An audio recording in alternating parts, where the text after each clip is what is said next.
Olá, como vai? Este é o curso Formação em Direitos Humanos e Cidadania, Teoria e Prática. Sejam bem-vindos! Na aula que você vê a seguir, a professora Veridiana Limonte, advogada e membro do Conselho Diretor do Intervozes, vai continuar a falar sobre o direito à comunicação, mas agora com foco em internet. Não deixe de acompanhar. Boa aula!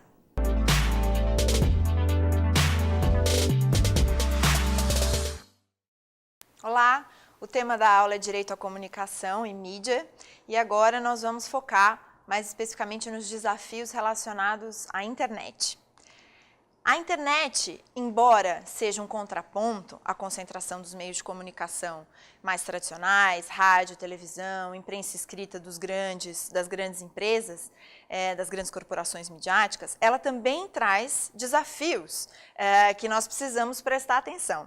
O primeiro deles é, por certo, o acesso, né? Para que você possa aproveitar dos potenciais da internet no exercício da liberdade de expressão, no exercício do direito à informação, educação, cultura, o que seja, você precisa conseguir acessar. E hoje, ainda hoje no Brasil, segundo dados de uma pesquisa que chama TIC Domicílios, 46% dos domicílios brasileiros não estão conectados. E é claro que essa porcentagem aumenta se a gente for considerar área rural, norte, nordeste, classes D e E. E mesmo dos um pouquinho mais de 50% dos domicílios conectados, parte relevante deles, quase um quarto, 25%, está conectado por meio de 3G e 4G, que é uma qualidade muito diferente do que a qualidade de uma conexão fixa, né, que vem até sua casa. Muitos também estão conectados porque compartilham a conexão com os vizinhos. Se a gente for olhar região norte e nordeste, área rural e classes D e E, a porcentagem de pessoas de domicílios conectados por meio do compartilhamento chega mais ou menos a 30%. Além disso, por exemplo, 77% ainda das classes D e E no Brasil não estão conectados, os domicílios. Portanto, este é um desafio inicial, né? Entrar na internet. Depois, cumprido esse desafio, superado esse desafio, existem outras questões importantes a serem analisadas. A primeira delas é a neutralidade da rede. O que é isso? É a garantia de que quem te provê o acesso não possa interferir na sua conexão. Ou seja, se a gente, nos meios de comunicação tradicionais, tem os intermediários da comunicação, né, que são o rádio, a televisão, a imprensa, na internet a gente tem outros intermediários.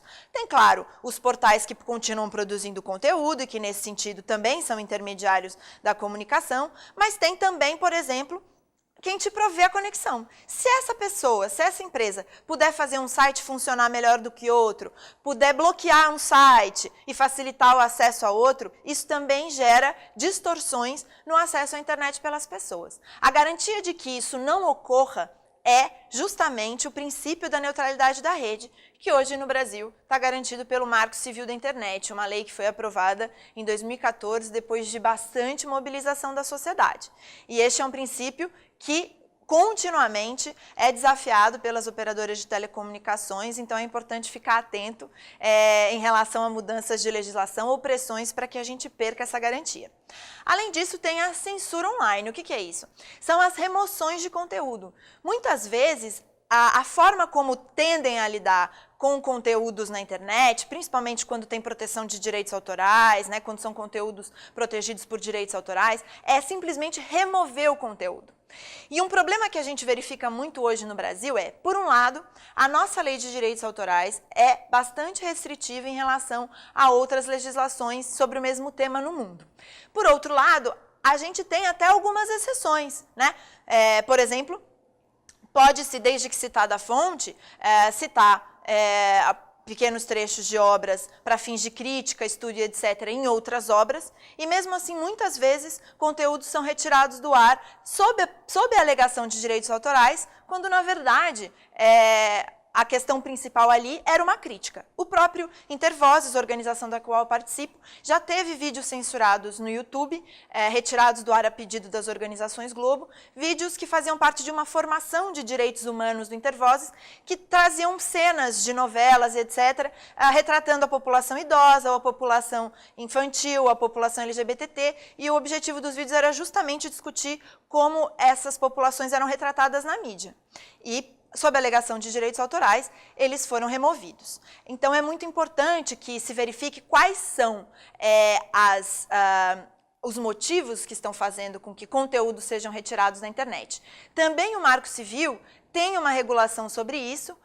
A regra geral é que um provedor, neste caso o intermediário, é o Google, o YouTube, o Facebook, etc., que esses sites só sejam obrigados a retirar conteúdo do ar quando houver uma ordem judicial determinando a retirada. Essa é a regra geral, mas infelizmente também, por força de pressões no Congresso Nacional, os direitos autorais são uma exceção a essa regra geral e, como regra, eles acabam sendo retirados automaticamente. Esse é um desafio da nossa regulação atual. Por fim, a privacidade e a proteção de dados.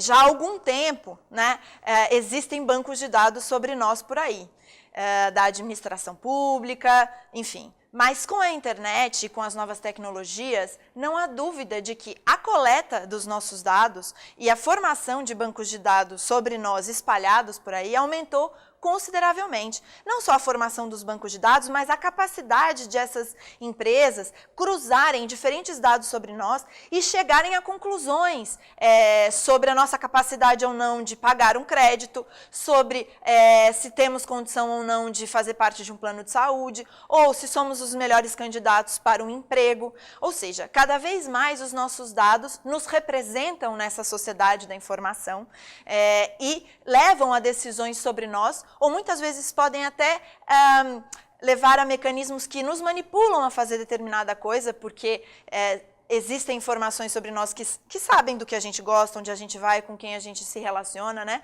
E muitas vezes esses expedientes são utilizados para nos fazer uma publicidade direcionada ou para nos fazer gostar mais de um candidato do que de outro, a partir de informações que sabem sobre nós. Por isso, é muito importante que nesse ambiente, a questão de termos controle sobre os nossos próprios dados se coloca ainda mais profundamente nesse contexto em que diferentes dispositivos e diferentes formas de captar dados estão espalhados não só no nosso bolso, mas pela cidade, com câmeras, com as nossas digitais sendo coletadas, até para nós entrarmos em prédios, por exemplo. Então, é importante prestar atenção nessas questões. Do ponto de vista da liberdade de expressão, é importante verificar que também na internet, também no que a gente chama de camada de conteúdo da internet, onde estão os sites, vem ocorrendo um movimento de concentração em poucas plataformas, né?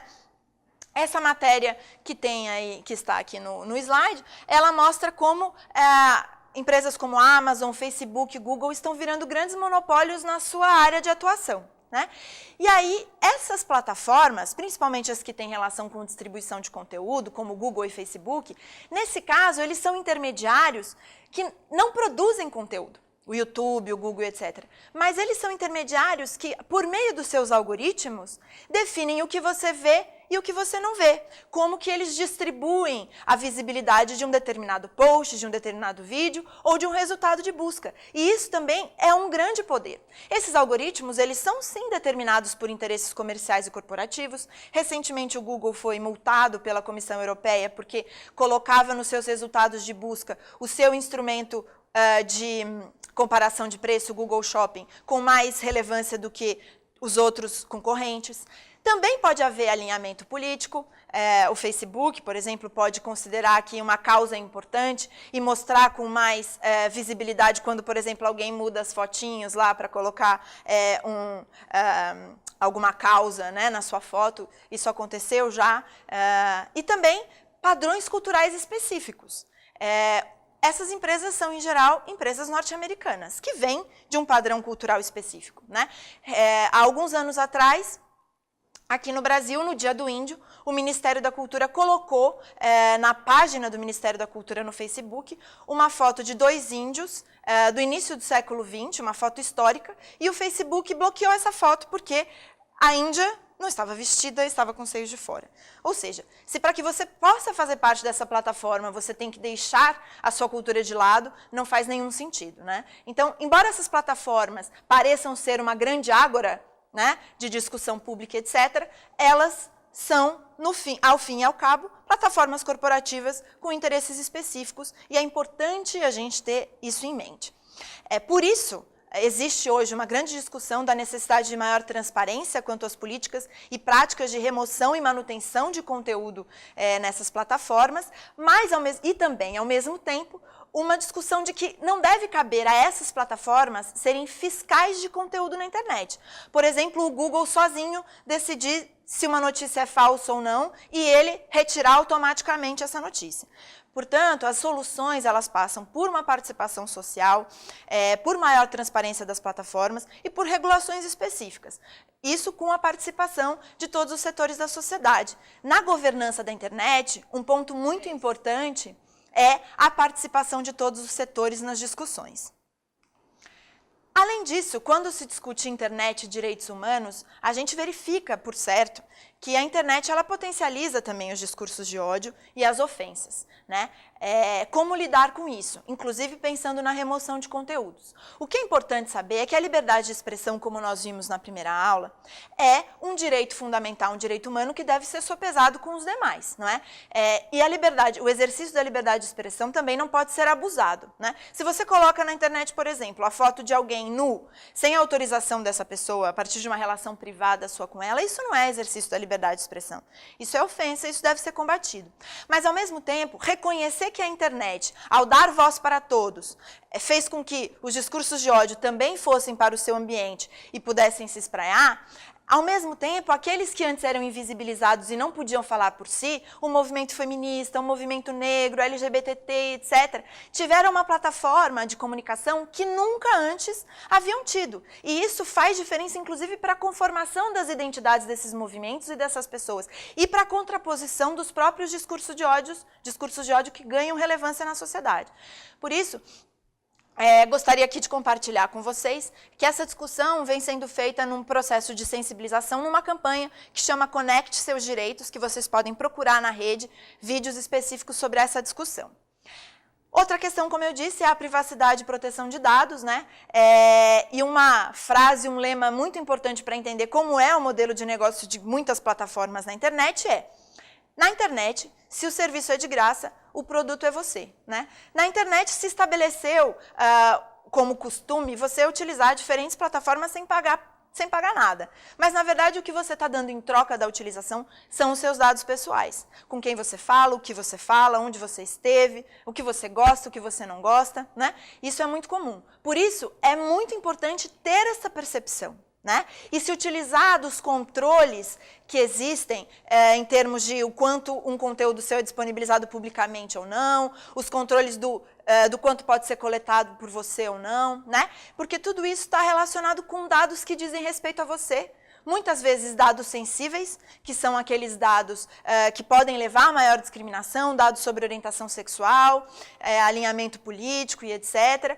E a partir desses dados são formados perfis sobre você, que podem ou não corresponder à realidade, mas que são utilizados para decisões sobre você, como, por exemplo, para conseguir um crédito ou não, né? Você pode ter um crédito negado por conta de uma informação que foi coletada em algum lugar e você nem tem conhecimento disso, né? Além disso, por mais que o seu nome não esteja escrito do lado de uma determinada informação sobre você, ou o seu CPF não esteja escrito do lado de uma informação sobre você, com esses bancos de dados todos que existem, pegando algumas informações, como, por exemplo, um filme que você gosta de assistir no Netflix, o seu CEP e o seu gênero, é possível saber que é você, mesmo que seu nome não esteja lá, porque a partir dessa quantidade enorme de dados que existem, algumas combinações são únicas. Algumas combinações desses dados são únicas e identificam você mesmo que o seu nome não esteja lá. Por isso que a noção de dado anônimo, né, porque a pessoa não está identificada ali, ela é muito frágil, porque é um processo de anonimização que pode ser revertido a partir de combinação de bancos de dados em que consigam identificar unicamente você. E além de informações sobre o conteúdo das suas mensagens, todos esses dispositivos, eles também pegam o que a gente chama de metadados, que são os dados sobre os dados. Quando você se comunicou, onde você estava, e isso também diz muito sobre você. Se você falou muitas vezes com um determinado número à noite, perto de alguma data especial e etc., isso pode dizer sobre você ter uma relação com aquele número, mesmo que não se tenha acesso às suas mensagens. Por isso, dentro desse contexto, o que se fala é da importância de os nossos dados continuarem sendo nossos, ou seja, nós continuamos sendo os titulares dos dados, mesmo quando nós autorizamos que eles sejam utilizados por outros. Por isso, nós temos que ter o poder de controlar o que é feito com eles, consentir na sua utilização, essa utilização ser feita de acordo com as finalidades que foram informadas para nós, que seja proporcional e necessário ao serviço que nos está sendo oferecido. E, para tanto, é necessário haver regulação, né? O Brasil é um dos poucos países do mundo que não tem uma lei geral de proteção de dados pessoais, algumas regras no Código de Defesa do Consumidor, algumas regras no Marco Civil da Internet, mas não há uma lei geral. Há uma campanha, que é essa, Seus Dados São Você, para que essa lei seja aprovada. Atualmente isso está no Congresso Nacional, mas ainda não foi aprovado. E também há discussão disso na cidade, com projetos de lei em algumas cidades, como em São Paulo, né, para que também a proteção de dados ocorra nas políticas públicas municipais, considerando que cada vez mais há reconhecimento facial nos ônibus, né, câmeras pela cidade, políticas públicas de Wi-Fi nas praças em que se tem o interesse de vender os dados de quem está sendo conectado por essas praças e etc. Então, também dentro das políticas municipais isso é importante. E além do cidadão ter o controle sobre os seus dados, é preciso que essas regulações estabeleçam padrões mais coletivos de proteção, como uma autoridade regulatória de proteção de dados pessoais, como a garantia de que as tecnologias, na sua concepção, tenham como fundamento a proteção da privacidade, que é o que a gente chama de privacy by design. Todas essas discussões relacionadas aos desafios colocados pela internet fazem parte de debates e iniciativas de um grupo que chama Coalizão Direitos na Rede, vocês conseguem ver o site aí. E é isso. Muito obrigada pela atenção de vocês. Aqui tem alguns sites importantes sobre essas discussões.